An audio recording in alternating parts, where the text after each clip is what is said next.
Saat kita membuka Google Maps dan mencari rute tercepat, dalam hitungan detik aplikasi ini mampu memilih jalur paling efisien, menghitung waktu tempuh, bahkan memperbarui rute secara real time.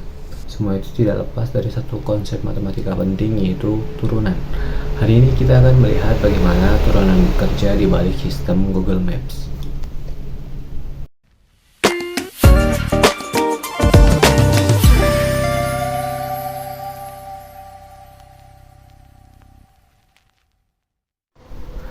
Perkenalkan, saya Faris Mustafa, mahasiswa Teknik Informatika tahun 2025. Di sini saya akan menjelaskan tentang penerapan turunan dalam sistem yang ada di Google Maps. Turunan secara matematis mengukur laju perubahan dalam sistem navigasi seperti Google Maps. Yang dianalisis bukan hanya jarak, tapi perubahan kondisi rute, perubahan kecepatan kendaraan, perubahan kepadatan lalu lintas, perubahan waktu tempuh terhadap waktu nyata. Turunan membantu sistem memahami bagaimana kondisi jalan berubah dari waktu ke waktu.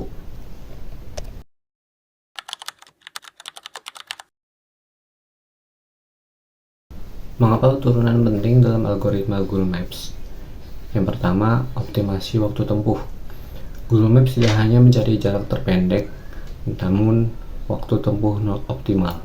Jika waktu tempuh suatu rute dinyatakan sebagai fungsi T dalam kurung R sama dengan F dalam kurung jarak, kecepatan, dan kemacetan, maka turunan digunakan untuk melihat perubahan waktu tempuh akibat perubahan kondisi lalu lintas, menentukan apakah suatu rute menjadi lebih lambat atau lebih cepat, memilih rute dengan laju peningkatan waktu yang paling kecil.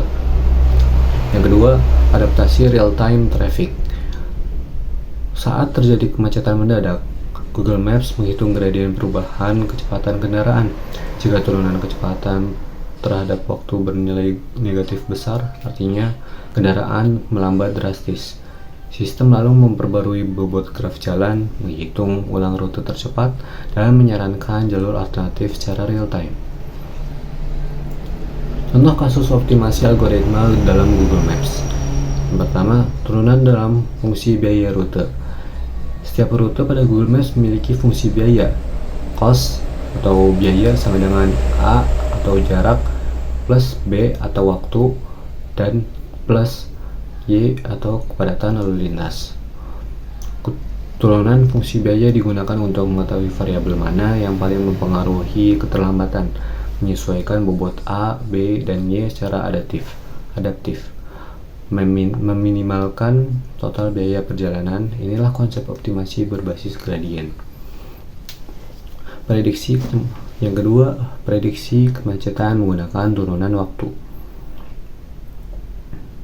Contoh prediksi kemacetan menggunakan turunan waktu.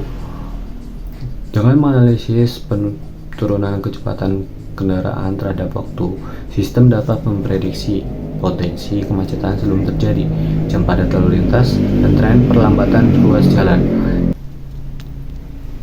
Ini memungkinkan Google Maps memberi peringatan diperkirakan terjadi kemacetan 10 menit ke depan. Lantas apa relevansinya bagi mahasiswa TI? Bagi mahasiswa teknik informatika, turunan tidak berdiri sendiri. Ia terhubung dengan algoritma graf, optimasi numerik, sistem cerdas, dan big data. Memahami turunan berarti memahami optimasi sistem skala besar. Google Maps bukan sekedar peta digital. Ia adalah sistem dinamis yang membaca perubahan dunia nyata, dan bahasa yang digunakannya untuk membaca perubahan itu adalah turunan.